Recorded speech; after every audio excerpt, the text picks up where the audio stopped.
136 days. No suspect named. No motive confirmed. No charges filed.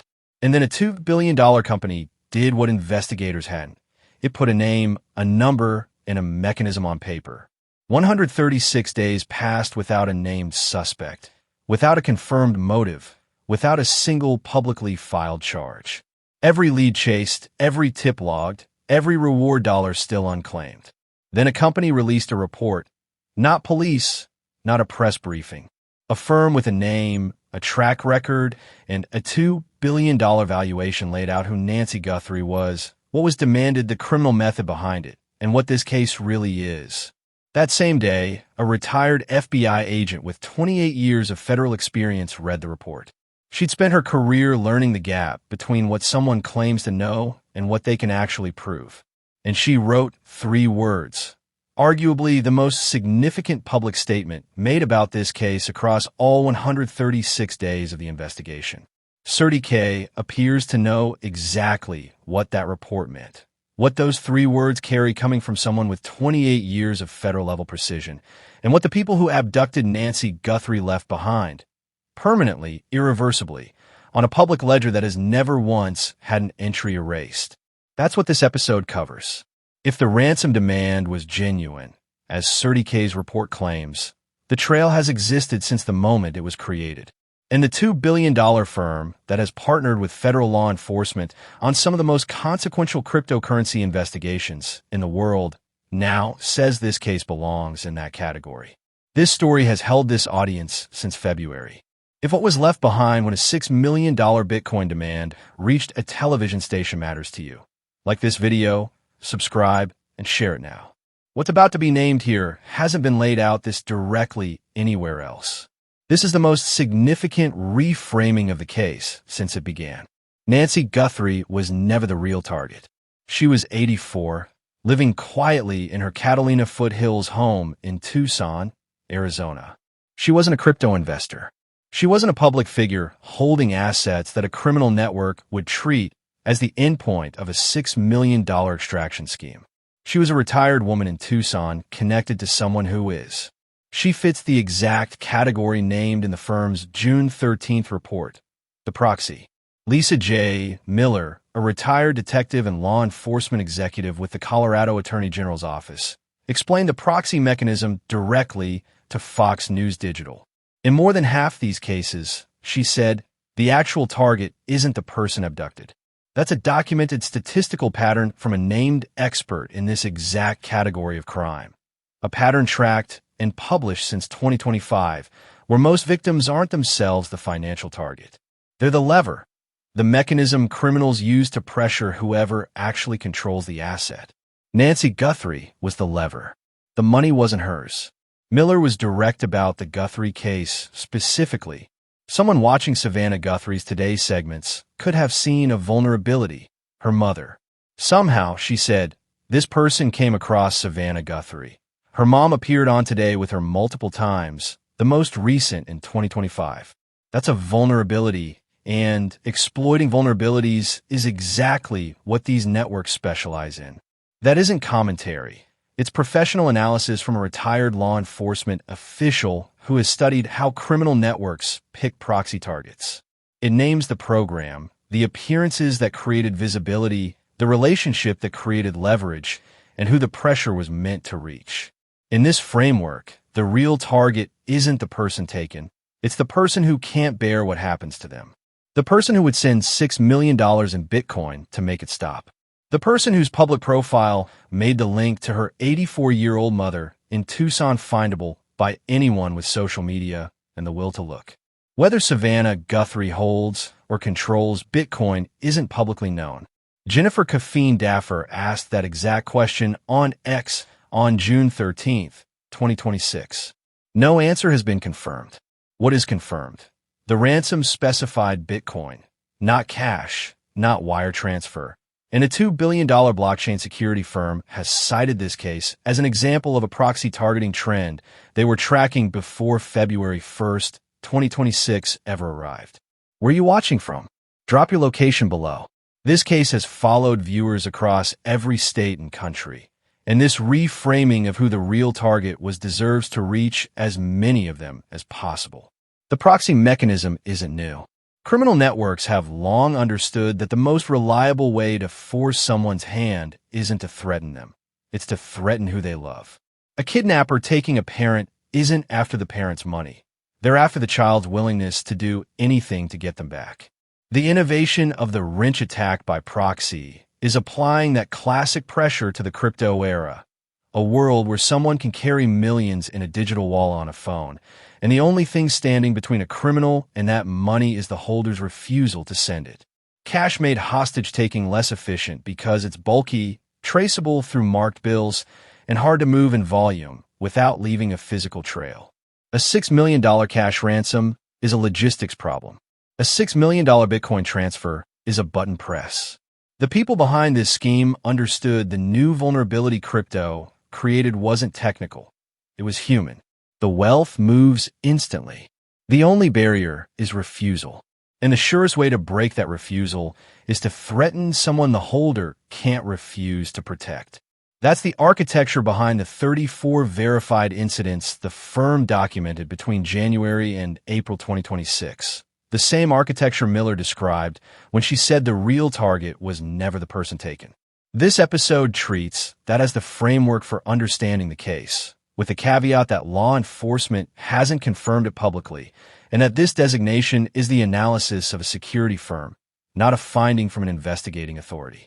Nancy Guthrie wasn't picked at random. Identifying her required research, and that research needed nothing beyond what's already public. Miller described how these networks operate. Criminals scan open source and social media information to find targets and their pressure points. In a traditional wrench attack, and in what she sees as an evolved version of one, the vulnerability surfaces through social media. Wealth discussed in company news, social posts showing off big purchases, homes, toys. Most of us put at least part of our lives online, usually the happiest parts, the part that ends up on Instagram, the part that airs on Today, the part that signals connection to wealth, prominence, a life worth leveraging. Savannah Guthrie had spoken publicly for years about her Tucson roots. Today had run segments on her mother and her favorite hometown spots. The link between a prominent NBC anchor and her 84-year-old mother in Tucson wasn't buried in court records. It was sitting in the public record of a media figure's career, in segments, profiles, appearances, searchable and visible to anyone. Whoever planned this didn't need to hack anything. They needed to know who the target loves, where that person lives, and how reachable they are. Public life answered all three, on social media and on a morning show with millions of daily viewers. Miller also described the operational layout of these schemes. A mastermind plans remotely, then hires local muscle to carry out the abduction. These criminals, she said, sit behind screens, scan social and traditional media, identify people connected to crypto wealth, then hire local actors, sometimes just kids, to go grab them. The architect may never set foot in Tucson. Whoever appeared on Nancy Guthrie's porch at 1:47 a.m. carrying a weapon may have been hired for that single task, with no real connection to the network that designed the demand. The intelligence work and the physical act are separated by layers. The people who know the most never touch the victim, and the people who touch the victim may know only what their role required. That structure carries a direct implication for this investigation. If whoever appeared on Nancy Guthrie's porch was hired muscle rather than the architect, then the physical evidence at the scene, backpack, footprints, blood, doorbell footage, points to someone who may know little about the larger financial network behind the demand. Whoever designed the $6 million demand built the tiered escalation with 2 deadlines on 2 specific weekdays and identified Savannah Guthrie's mother as worth taking, may have left no physical trace at all. They could be anywhere, identifiable only through the digital record their demand created. Both trails exist, one processed by a DNA lab in Florida, the other recorded permanently on Bitcoin's public ledger, accessible to a firm a retired FBI agent with 28 years of federal experience has now named in this case. That split is exactly what makes these cases hard for conventional law enforcement. Physical evidence can be hidden or destroyed, but the digital evidence persists regardless. The ransom structure itself matters here too. It wasn't one fixed number. It escalated. For $1 million in Bitcoin by Thursday, February 5th. If that deadline passed unpaid, it rose to $6 million by Monday, February 9th. Both deadlines passed with no confirmed payment. A tiered demand with specific amounts, currency, and weekday deadlines isn't improvised. It's a negotiation structure built in advance, with a contingency already planned for a missed first deadline. And the choice of currency, Bitcoin, not cash, not wire transfer, not gold, tells you something about who built this. They believe Bitcoin offered anonymity other transfer methods don't.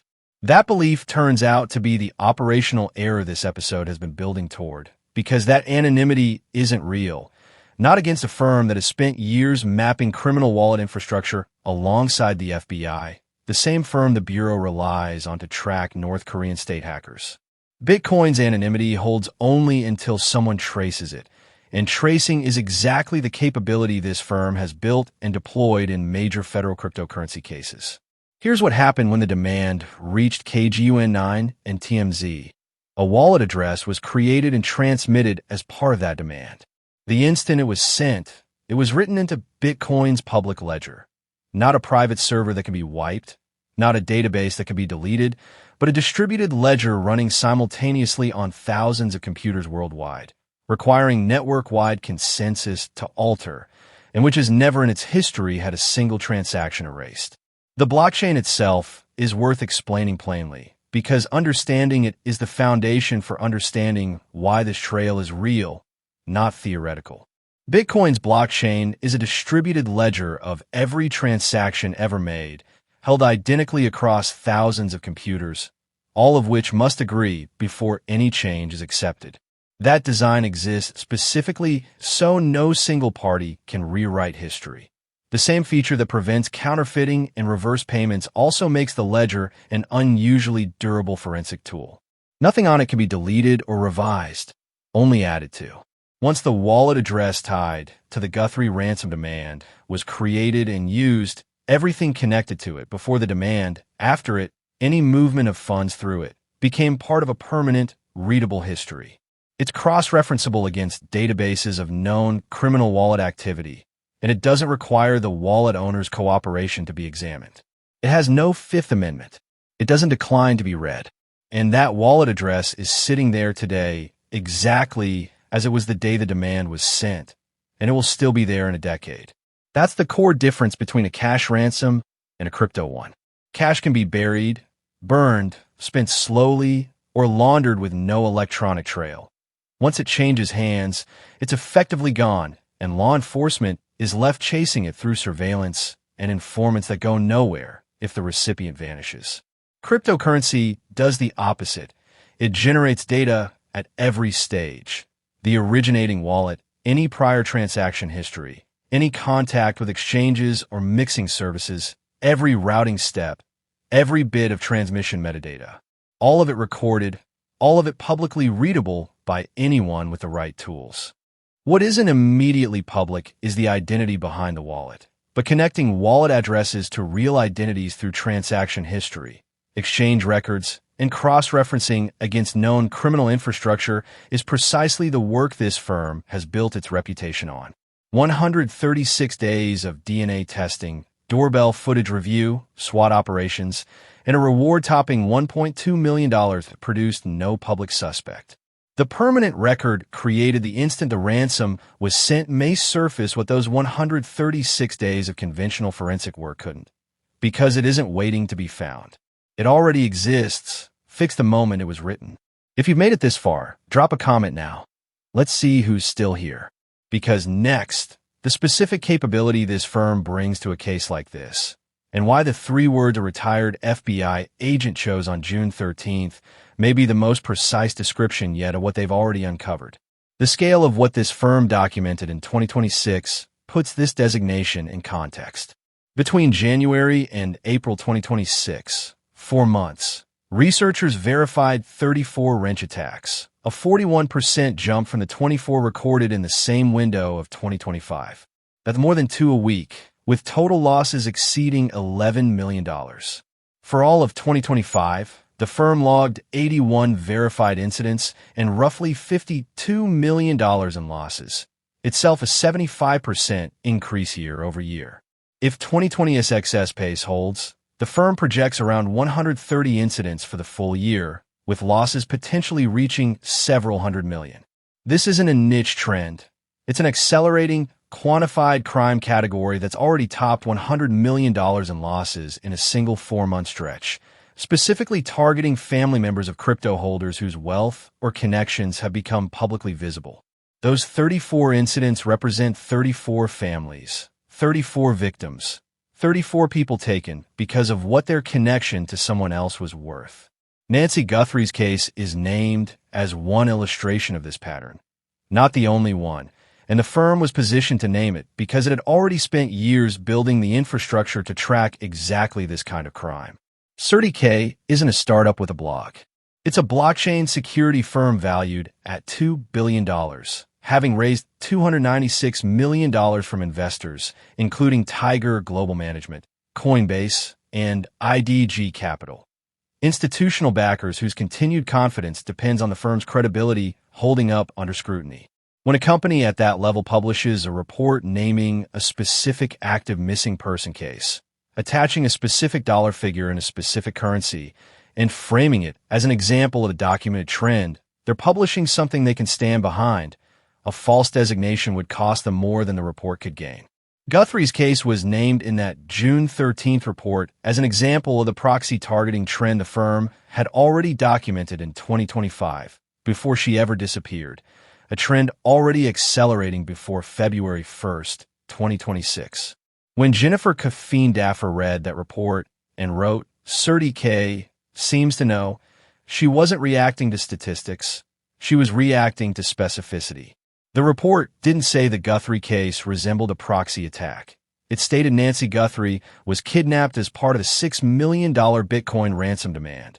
Past tense, specific currency, specific amount. For a firm to be that precise, Caffeine-Daffer's assessment was that it almost certainly holds evidence of a verifiable digital ransom communication. Not a theory pieced together from news coverage, but a specific data point behind that number.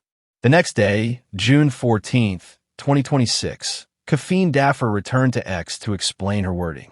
CertiK, she wrote, has helped the FBI with the ongoing Lazarus Group investigations. The FBI relies on CertiK. If you haven't followed federal cryptocurrency crime closely, that name might not land immediately. But in blockchain criminal intelligence circles, it lands hard. The Lazarus Group is a North Korean state-sponsored hacking organization, believed to operate under or alongside North Korea's intelligence apparatus. Not independent hackers, but a state-level criminal enterprise using crypto theft to fund government programs, including weapons and ballistic missile development. The FBI confirmed Lazarus, together with the related group APT-38, stole roughly $100 million from the Harmony Bridge platform in June 2022, an attribution confirmed more than 6 months later, in January 2023, because that's how long the digital trail took to nail down. A separate incident, the Bybit exchange breach, produced losses exceeding $1.4 billion attributed to the same network. Lazarus moved stolen funds through chains of intermediary wallets, mixing services and cross-chain hops built to defeat blockchain analysis, often shifting hundreds of millions within hours. Most law enforcement agencies don't have in-house tools built for that. This firm does, and the FBI relies on them for it. That connection matters specifically because of the analytical capability it represents.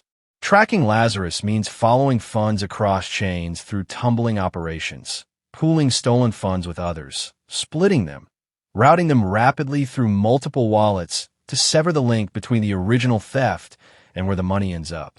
The tools built to defeat that obfuscation trace statistical patterns that survive even mixing and tumbling. Transaction timing, amount patterns, cross-chain behavior that reveals movement despite the noise layered on top of it. A $6 million Bitcoin demand sent to a Tucson TV station is nowhere near as operationally complex as a Lazarus Group operation, moving hundreds of millions across multiple chains within hours. Tracing Lazarus requires tools built to cut through deliberate, state-level confusion at speed. That same capability has now been turned toward the single wallet address behind the Nancy Guthrie ransom demand. By comparison, a far simpler problem for a firm whose infrastructure was built to solve much harder ones. If this reframing changed how you see this case, like the video, so more people see it. Subscribe so you don't miss the next part of this story. And drop a comment with your take. This case has stayed alive because of viewers like you who keep asking questions.